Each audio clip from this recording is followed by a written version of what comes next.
I used to always get booted off the... No, you take it with us. Thank you.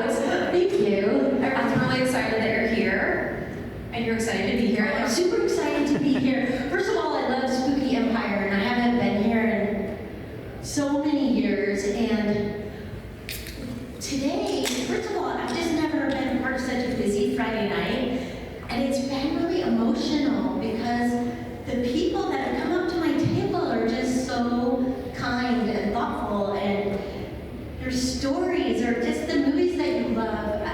It's just taking it in is really big, and I just am super grateful. Isn't it cool to see the impact that you have on people's lives, and it's all the different things that you've done, and not just the one thing that everybody knows?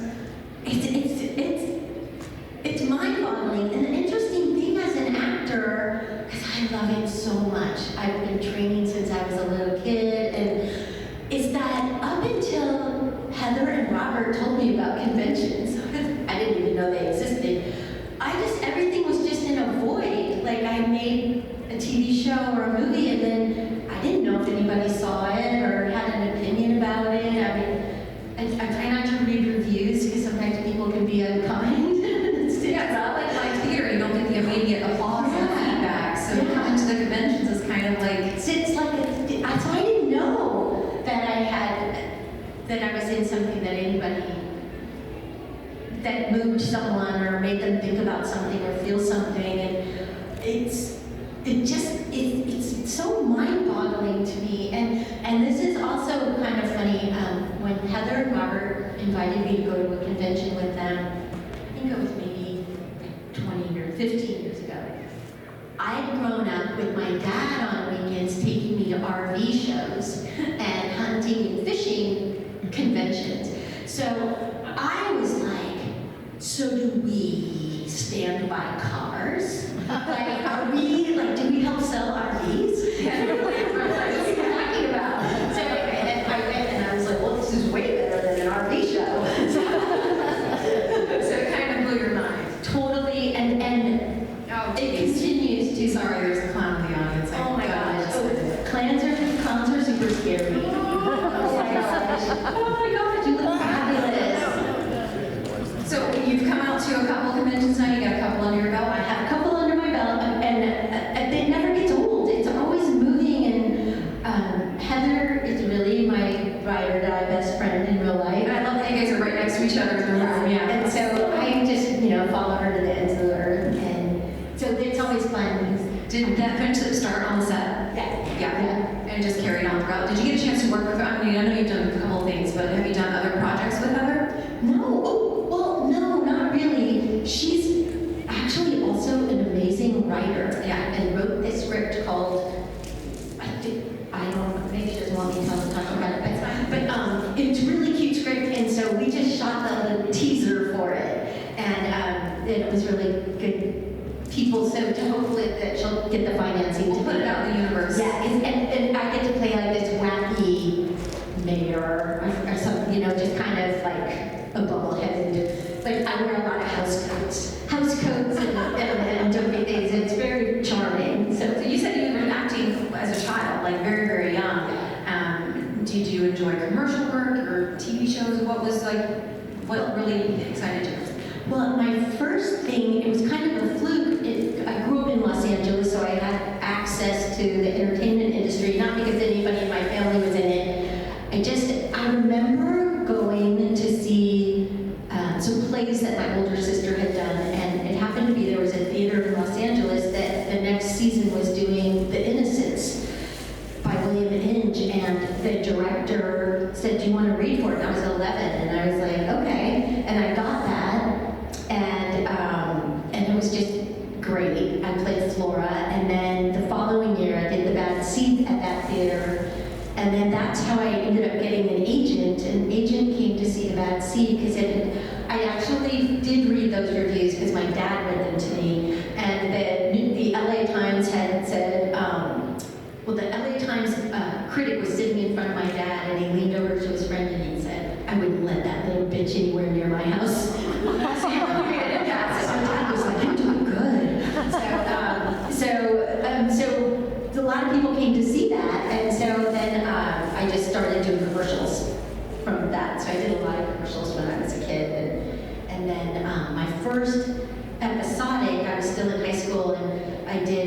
episode of Buck Rogers in the Oh, 20th yes, century. absolutely. I played Laura the Wood Nymph, and I think my only lines through the whole thing were, "I love you, Buck Rogers. I love you, Buck Rogers." I mean, it's pretty iconic. I mean, not a bad first line. So moving on, obviously, to the movie we all very well know. I'm dressed in your honor. No, I love it so much. And you just look so fabulous. I mean, if there's any time you can be covered in blood, it's gonna be here. Like, so did you do that? I did the shoes, yeah. That's amazing. I did the shoes, and my neighbors thought it was insane, splattering things in the front of the They look really cool. You could sell those on Etsy. I mean, if they're autographed by Amanda Wyss, I'm just no, this is just silly. This is like silly Amazon stuff, but it's available now. When you were doing it, I mean, how long were you covered in blood? Oh my gosh. For? Well, first of all, I wasn't actually on the set as long as everybody else, so I was only there, I think it was a 6-week shoot, and then partially the wait, I mean, it was so low budget. We ran out of money, they bought Shay to go out and, gosh, raise more money to finish, and, but I was just, and back then too, the blood they used was like Caro syrup and like Food coloring. Food coloring, like, it stained you. And you know, not really blonde hair. And so as soon as they put in my hair, like they had to keep re-bleaching my hair because it was just everything. My ears were stained red for like 2 months. I know what that's like. Yeah, it doesn't come out. It was just crazy, and so they would splatter, but then like I would have like just blotches of red over me, and then I started Better Off Dead, right? I'm not supposed to say that because we're on strike, but anyway. I started that movie that we know. Somebody did. And I was still bloodstained. Like I couldn't get that. There was things that like they were like, how do we cover? Why do you have bloodstains on your body? So it lasted for a pretty long time. It was a lasting memory. It's a lasting memory. But so when we started that movie, like every day was something. Like Wes would say, oh, you know, today it's not a big deal, but we're gonna play around with a centipede, and we're gonna get a fake one for you to put in your mouth. But we'll just, and I'm like, why are you saying it like you might have me do the real one? I was like, so, and then there's an alleyway, and one day he's like, I know it's kind of crazy, but do you mind picking up some worms? And I was like, yeah, but I had to do it anyway. And so there was just a lot of things like that. Like when we were filming the alley stuff, it was like 2 a.m. in Venice, and Venice is super swanky now, but back then it was still a little rough. And so crew people had to go down the alley and pick up all the hypodermic needles and broken glass and But that scene looks so clean. I know, it was very swept. Although Heather ended up, not that night, the next night, I think they used that same alley, she did step on something and had to go get a tetanus shot, and it was pretty gruesome. I can't remember if that was in the same alley. And then we were like, why are we barefoot? But then we didn't think about it, because when you go to your wardrobe fittings, they're like, you're gonna wear this in this scene, and then you kind of forget that that scene will continue, and because otherwise we both would have just put shoes on, and just had shoes on and been like, well, it's kind of weird we have shoes on with our nightgown, but that's what's happening. And then we would have had shoes on, but we didn't know any better. But so it was a lot of, I had to stand in a bag of eels. That was crazy. I had to be zipped up in the body bag, which is no joke. Your body goes, nope. Oh. That, like, nope, this is plus you have it. I am actually. I am. And there was a funny thing where they just poked some pinholes for my breathing, which was really like inadequate. But Wes kept saying, because I was kind of starting to like, he's like, I can see you breathing, and I'm like, because I'm not dead, and I'm in a body bag, and I'm freaking out. So, I mean, and then you see me being dragged, and if you really look closely, you can see it was like fishing line for like catching tuna or something. And so there's like, you can see the little points where the fishing line had been attached, and just some guys around the corner, just like, it was very low tech. We were like dragging, and then Wes would be like, drop your arm now. I'm like, okay. Can you imagine? Yeah, and so it was like, it was super low tech, and I do think that sort of hands-on, The practical effects. thank you, thank you, I couldn't, thank you. I got tripping in my brain, because I was like, there's a phrase for this, and it is not, it's like floating around out here. But I feel like it registers more deeply with the audience. because I feel that way about movies, and I think when you start like, CGI and things, when we start messing too much, I think that little lizard brain part of our brain goes fake, and I think it makes some distance. I mean, not that people look at movies and don't know they're fake, but I think it separates us a little bit from the story. Yeah, because it's your brain registers that couldn't ever be, and so I don't know. And I just think we were, like just somebody like literally there'd just be somebody that would just go throw blood on you. You're like, okay, I guess we're going. I mean, the death scene is so violent. Yeah. I mean, how much did you have to get into that physically to be, tossed around and back and forth? How long did it take to film all that? Well, it was interesting because, like I said, it was so low budget that once we introduced blood, that was it. Like, so we really practiced that a lot. Like, we spent probably more time practicing it and rehearsing it and getting the roles right and how to make it look like I'm being dragged when, it wasn't, and then how to kind of flop from side to side and so it's just because on page, you go, totally makes sense, but once we get in the room, and then there's just so many moving parts, the room is spinning, and, there was just a lot going on, and,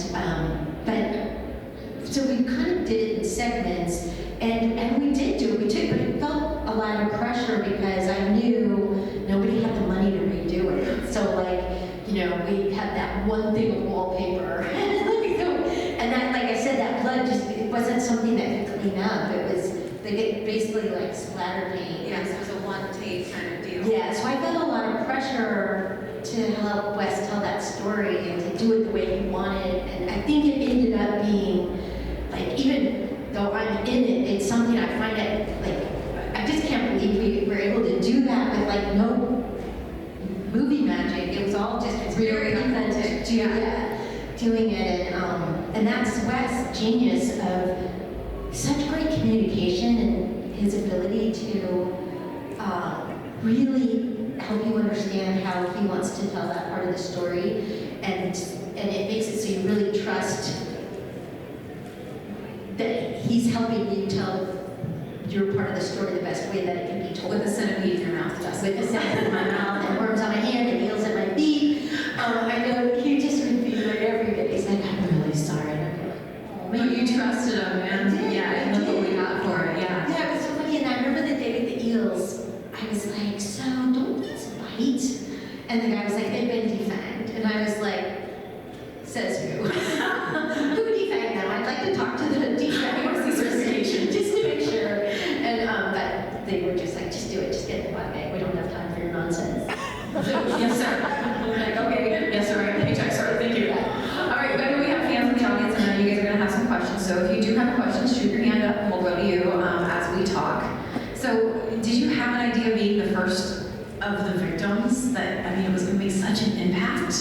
No, and I didn't, and just because, I also, come from things where TV movies where I've been the star of them, and so I was like, oh, I'm just doing this little part in this horror film that, by the way, my agents did not want me to do. They were like, it's going to be the end of your career, and it was just so, I'm so glad I did. Well, this was kind of when horror movies took a turn. Yes, and now, every studio and A-list person is doing, but they didn't back then, and I'm just so glad I followed my gut on that. But I didn't know, other than that Wes had worked really hard to make me the red herring. He really, really wanted at least half the audience to think I was going to be the girl, and because he wanted people to think, oh, if she's could die, they all could die. He wanted to set that up. And he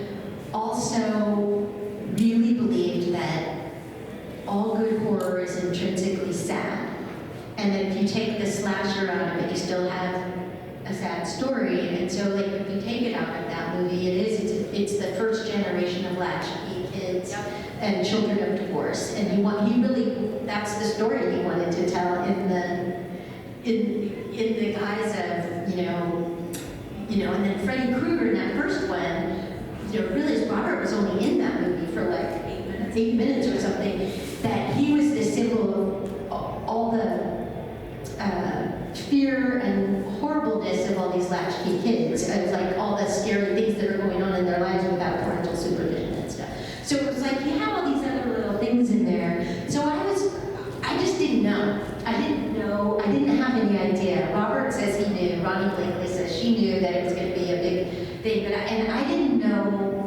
I just figured that I was going to be someone that people, I'd be a footnote in it or whatever. So I just didn't know, and so I'm always just so honored if anybody comes up and it's like, You're the first one. yeah, and I was like, and then the cool thing is like really like I'm only in the movie like 20 minutes, and somebody wrote this down, like 14 minutes of it I'm fighting him, and that's kind of wild when you think about it.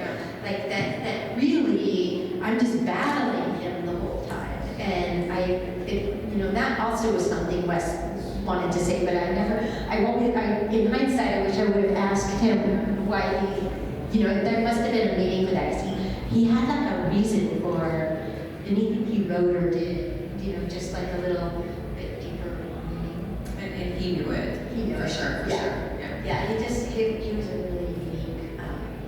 unique, he dressed really fancy on the set. It was always really fun. He always had on like pressed chinos and like a button down and a tie.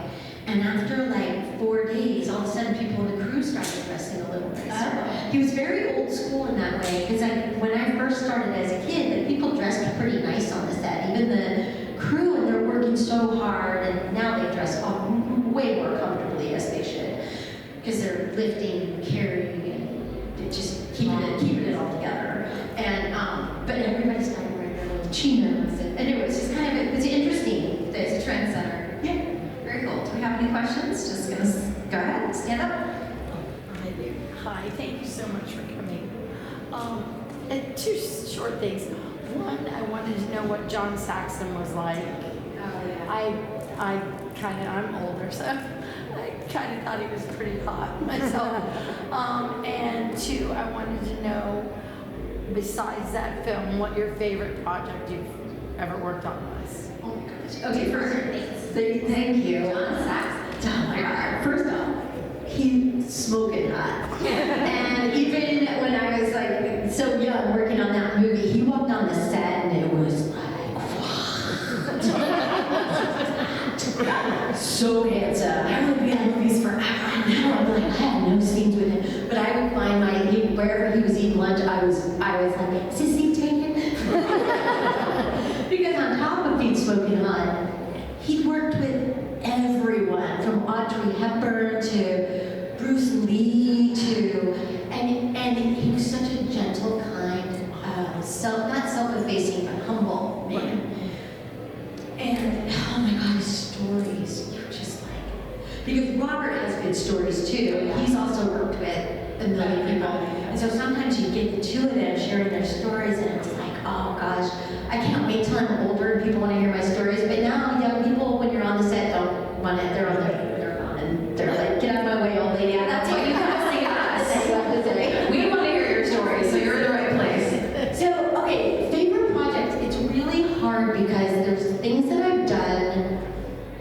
Okay, probably hands down the most magical experience I ever had, for just so many reasons, was shooting Silverado.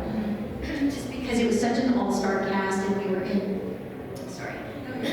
New Mexico for 4 months, and they had just finished the Big Chill, and every Saturday night after a wrap, we had a Motown dance party, and it just, everyone got along, and Brian Dennehy, if anybody knows who he is, came up to me one day, because I was just so young, and I just finished, I did Nightmare, and then Better Off Dead, and then that movie all in a row. And he said, really take this in, because it is never like that. And I'm like, yeah, whatever. But it's never been like that again. But some of my best friends are from Nightmare and Better Off Dead. And so for those reasons, they're both, it was like magical, like college years or something. Because I didn't go to college, and I regret that. I'm the only person in my family. It's brought up every Thanksgiving. I think it's done pretty well. Yeah, like every Thanksgiving, it's brought up by someone that I'm uneducated. But They have diplomas. You have movies in the registry of film. That's fair. That's fair.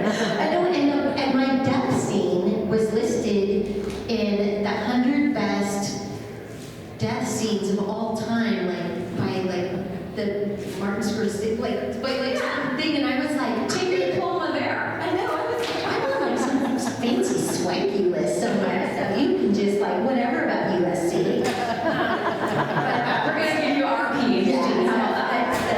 and then the other thing that I had a lot of fun doing was the Highlander series, because I'm such a Highlander fan, and I just like, it was just such a dream come true to get to be a part of that, because I mean, I'm like just nerded out on Highlander, and so I really like that, like all that kind of mystical, magical things. And then the older I get, because jobs don't come so often, I just always feel like my last job was my favorite job, because I'm just always so grateful that I still get to do what I love to do, and that jobs find their way to me. I just feel really, really grateful, because I hope I'm doing it when I'm like can barely walk and talk. Continue. Yeah, just like they just gonna wheel me and make my mind to go home and put my teeth back in. Well, you were saying, I mean, right now, obviously, we all know what's happening as far as the actors go. Yeah. We're, working on making things equitable for everybody, and being recognized for work as they should be and you should be. And this is kind of the first chance you've gotten to put some dressy clothes on and come out. Yes, because really we're all just picketers now, and hoping that also helps the crew, because theirs is the next one up, and it's just, I have a couple things that I'm really excited about filming. Hopefully, when this ends, we're hoping it ends soon, because it's really crushing a lot of people, and if you like movies, there's the entertainment fund is helping people, mostly on the crew, helping them buy groceries and stuff, and so it's a nice thing to donate to if you have an extra nickel, and which I know none of us really do right now, but I know it's a weird time, but it's good that the writers settled, because it'll in about 6 weeks their product will be ready to start filming, and even though the AMPTP really just wants all actors to go away and they want these robots, no joke they do, hopefully they'll settle so we can get back to work and get the crew back to work, and There's so many people that's affected, not just the actors. every restaurant, everything around the studios, all the Rental companies, the wardrobe, all of that. all the IATSE, that covers the hair and makeup and the wardrobe and the crew, and I think even the camera crew, or they might be in a different union. So it's been really bad, but in the end, everybody needs this, because we haven't had a cost of living increase since the 80s, and so as actors, like, we don't work every day unless you're on a TV series, and so the money, we don't make enough to live anymore. But it's nobody's problem, and it's hopefully going to be settled to some way for that the crew too aren't replaced by robots, because that's really what's happening. Because they were trying to automate half the crew, and that'll be devastating to thousands of families, and so we'll see. It's been just a bleak time. I just want some good news and have things like for all of us, and just have things be a little less. I just feel like some days I'm like, oh my God, I can't hear any more bad news. I get that, and we definitely want more things created that we can all look forward to.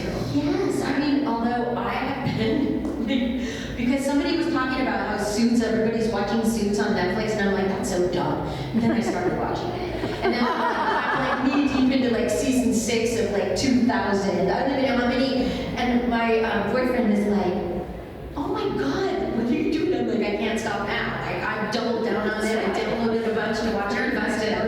Totally invested. And it's not even like, I'm not even like loving it, but I feel like if I quit now, I'm such a huge fat quitter. I was like, I have to see it through.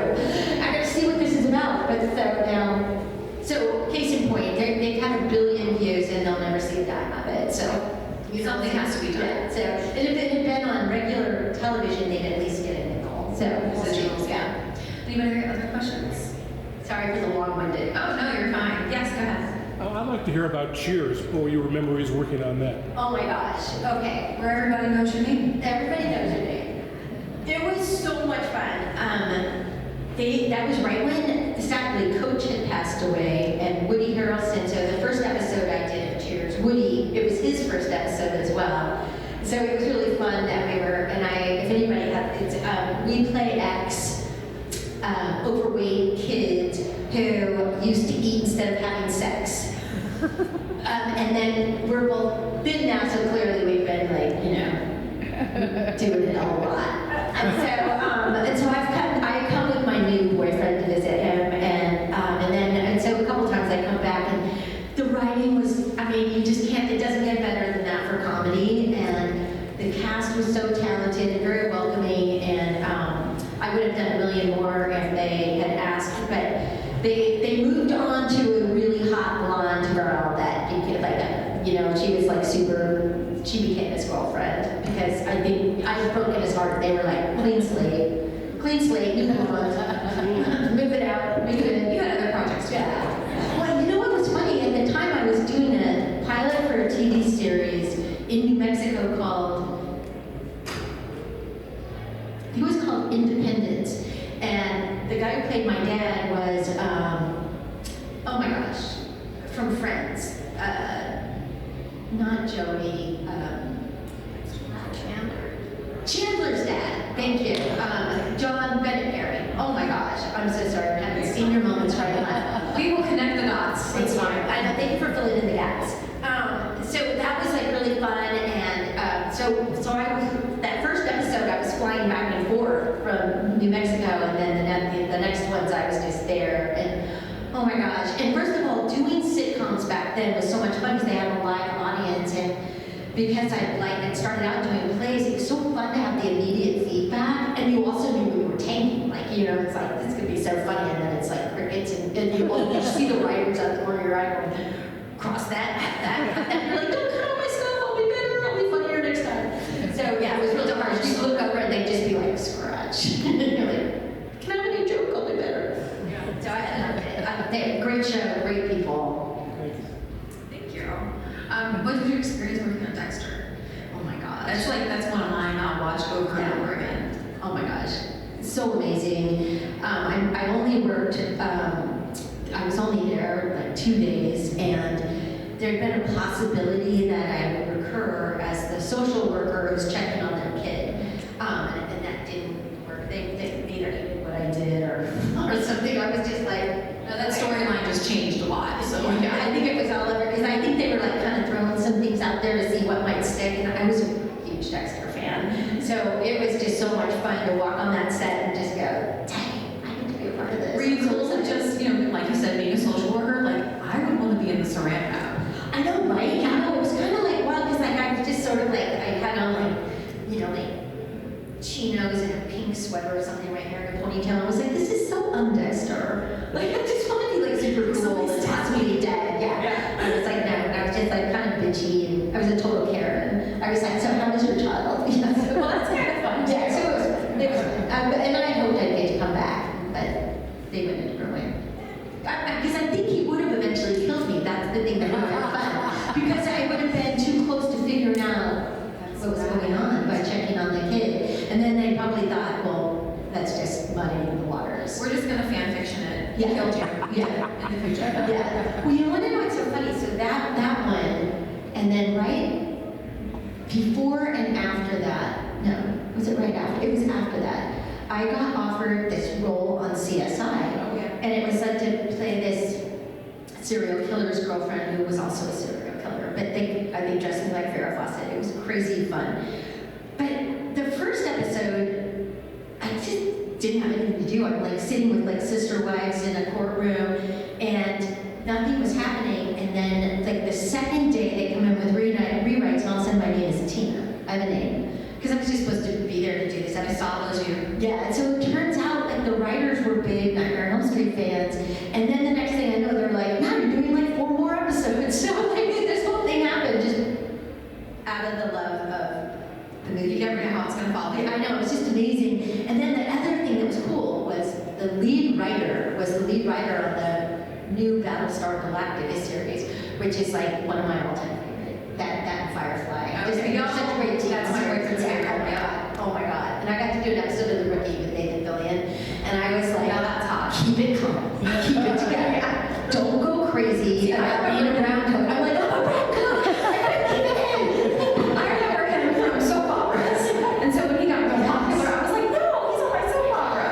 God, he was so great. That was the best series of all time, and I can't believe it got canceled. But so Battlestar Galactica. So we're in the van one day driving to set, and the lead writer was in the back of the van, and I was like, don't do it, don't do it. And I couldn't stop. I was like, so could you tell me just the end of Battlestar Galactica, like when she lands on the, is it a dream? Is she really there? And he's like, well, what do you think? Oh yeah. I was like, because I cried so hard. Does anybody watch that series? Oh my God, I was crying so hard at the end of that series, and I was like, I don't understand the ending. It was a little meta. I'm super confused. And so he just gave me nothing. The whole time he's like, well, what do you think? Well, what does that mean to you? And I was like, what is this, therapy? Like, a lot of shows are doing that kind of ending now, too. I know. Was it a dream? Was it? And then he goes, well, your movie was kind of like that at the end. Was it a dream? Like, was it? And I was like, No, it was a nightmare. It's in the title. nightmare, and I don't know if it really happened. They shot it like 14 different endings. Like, I don't even, the one they picked, I still think was kind of like the thing, not a hood. What's it called? The roof of the car. Yeah, the roof of the car. That comes up, and we're all like, are we dead? Like, even doing it, we're like, I don't know, it's a dream. It's a nightmare. I don't think we're dead. I think, like, we're all still alive. That's my take on it. That's your take on it? Yeah, that it was just ultimately Nancy's nightmare, and she dreamt it all. And see, like, so we all have thought, like, if we could do an origin sequels like Halloween did, that we would take it from that point of view, that we all had lived and had been Nancy's, and as adults, all of a sudden, our children that we have, like 20-some of them, now we're all getting kind of fucking old, but 30-year-old kids, whatever. And that story is happening again, and then we're like, is it happening, or is Nancy dreaming this again? We've always wanted to make that happen. All right, we got people in this room again. We weren't able to get it going. We'll get somebody to write some fan fiction and get it greenlit. Yeah. I would love to do something like that where you see the next generation happening, but then have the cameos of the original actors. Yes. That would be a lot of fan fiction for us. Yes, it would be fun. When they did the original, when they just did the remake, which I haven't seen, they didn't want anything to do with anybody that had been. They were like even on the breakdown, it was like, do not even, and we were like, wow, calm down. Yeah. It's like we started this. I know, it's like, whatever. I know personally, I'm a Nightmare fan ever since when it first came out. There's a sect of us in our generation that's the horror movie that started it for everybody. And so when the new stuff started coming out, I was like, I didn't even want to see it. It's like, this was my nightmare, Well, I think Jackie Earle Haley is a great actor. I mean, he's just done such interesting work. I just was like, I don't know, I just didn't want to give him my money. I just thought that because they were so rude about that. I would have been interested, but it was like so actively, like aggressively rude about having nobody from the original in it. And by the way, none of us had asked to be in it. We were just like, why are you coming at us? Like, what's that about? It's like they were on the defense right away. Yeah. And it was just kind of like, wow, that's so disrespectful. You suck. Well, I mean, honestly, without you guys doing that original movie, they wouldn't exist. No, and they didn't even try to. Sometimes a remake is interesting, like all the Pod People movies. What are those? Yes. Thank you. Body Snatcher movies, not Pod People. We just I'm having such a rough Friday as a Monday. Just wait till Sunday. Holy cannoli. Okay, all those movies all kind of told us, they had I feel like I love those movies. Yeah. They all have like a little twist or different perspective in a way. And I was like, that's how you do a remake. You honor the original, but you have something to say. And you just go remake a movie scene for scene. That's just a money grab. Yeah. That's not creative. That's not about storytelling. You're stealing somebody else's story. You're not even, because there's so many ways they could have gone with that to add to the franchise instead of trying to obliterate the franchise and go forward. But that, like I said, I didn't see it, but a few of the actors that are in it, I think, are really talented actors. I don't know how they are in the movie, but I just was like, wow, no, I don't need it. I got my own on VHS. Now, I got it in. so if somebody came to you with an idea to continue on the story, you would reprise? I think so. I mean, especially if Robert and Heather were on board, just because I think that's what would make it like how the Halloween franchise did it, like where they just did that so well, where they took from the one movie they decided to jump off from and just sort of ignore the other ones. And it's not disrespecting them or dishonoring them, but you do kind of just have to pick a storyline to jump from, and might as well be the original one. And it is ambiguous about whether we're dead or alive, but if it is everybody is alive and it's all just Heather's nightmare, that would be a great leap forward. But we're all just getting older, so somebody needs to get on. It would be very surreal. Yeah, it would be very surreal. It'd be like the New Nightmare, like how meta that was, and how Robert and Heather were so good in that. It was just such good acting, and they just both looked so beautiful, and it was such a great idea. So like having something like that where it's where you go, it's just good storytelling. And it's like the story conception. Yeah. Makes you go, whoa. Yeah. All right, we have time for one more question if anybody else has out there. Yes, go ahead. I don't know if this has been asked, but that scene, your death scene, I heard how they did it with the upside down room. Did you get intimidated by doing that? And by the way, I loved your Better Off Dead, and I loved your Nightmare. Thank you very much. It's really kind and thoughtful, and I appreciate that. Yeah, that spinning room was crazy. Yeah. I got vertigo, and my ears have it did whatever it does to the crystals in your ear, whatever the concept. I think that's an actual technical term or possibly I'm making that up, but I got super disoriented, and I thought I was falling, even though I was on the floor, and there was no convincing me I wasn't. And there's a story that probably everyone's seen from the documentary, but Wes had to stop. We just didn't have time for nonsense, but I was like, I was like heaving my body, but I didn't realize I was doing it. I literally thought I was falling. Like I was completely disoriented, didn't know which way was up.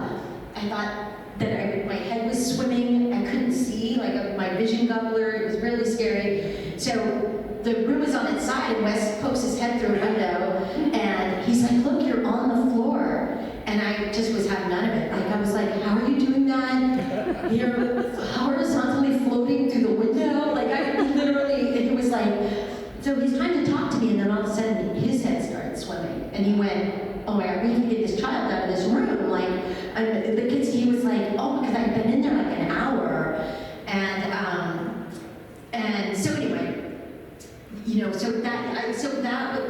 that made it more challenging because then we still had an hour to shoot, and I just had to like go, like I can do this, and I want to do this, and I want to do it for Wes, and Mind over matter. yeah, and we'll do it. But when the scene was over, there's a great photo that was actually hanging in the Directors Guild for a long time in Los Angeles, and it's a black and white, and I'm like this. We finished, and I'm like this. And Wes is standing over me, he's trying to get me to stand up, and I literally said to him, "If I stand up, we are both gonna fall." I thought I was on the ceiling. Like it just was, and he's like, "Okay, we're gonna get out of this room in a squat, and then no one's gonna fall." And so that's how he took me out of that room. It was fairly kind, and he had children our age, so he was like new. Like I just was like, I literally thought I had somehow stuck my feet on the ceiling, and if I stay squat, I wouldn't fall. So it totally messed. So cut to my boyfriend and I we like to trek, and so we were out of the country trekking, and we got to this point in the path that was way more challenging than we thought, and it was this rock face that really neither of us we're like hikers, we're not like climbers, And by the way, he only does it because he likes me. Like, he's not even a hiker. But I got halfway up and that happened. And down was like straight, like a mile down into the ocean. And my head started swimming and I thought I was falling. And the exact same thing happened, and it hadn't happened since then. I was terrified. And I just had a flashback. I did, and I thought I was falling, and my vision was blurring, and I couldn't make which way was up. I just thought I was falling, and I mean, he had to basically like get me up to the top of this thing, but I was like ashen and freaked out, and so now I'm like, God, is it gonna just like it was so weird. It was such like a Freddy Krueger thing to have happen. Like I was gonna die on a cliff on a stupid hike that I wasn't qualified to be on, and I was like, he's still gonna get me. This is not how I'm going out. I know, I'm going out like I'm just gonna die like I did. So the message is Freddy stays with you forever. You're welcome. Yes, my nightmares never ended. Tagline. All right, so we're gonna wrap things up. You want to make sure that everybody knows about supporting the entertainers that are out there. And is there a website that you want to direct us to? There's the Entertainment Fund, and I think it's .org. I'm sorry. I wanted to look it up, and then it got a little crazy. Look it up. But that, and also, you know what? Los Angeles is filled. I don't know if you guys have it here. We have a lot of homeless teenagers, and I just find that so. The homeless situation's out of control in Los Angeles, but the kids. I'm just all about the kids. Anything. If you ever have an extra nickel to donate to anything to help children, We've got a great thing here in Orlando called the Zebra Coalition. So perfect. yeah, it's for any kids who are on the LGBT spectrum, anybody who wants to transition from their families. So I love that because it just kids. I just feel like even now going on in the world, I just feel like all wars against children, and I just feel like they're the least. There's a million services for adults who are falling through the cracks, but there's very few services for children who fall through the cracks. So I always just think, if you have an extra nickel, and if not, volunteer, be kind. That's the thing. But which you guys all are, by the way, the nicest freaking group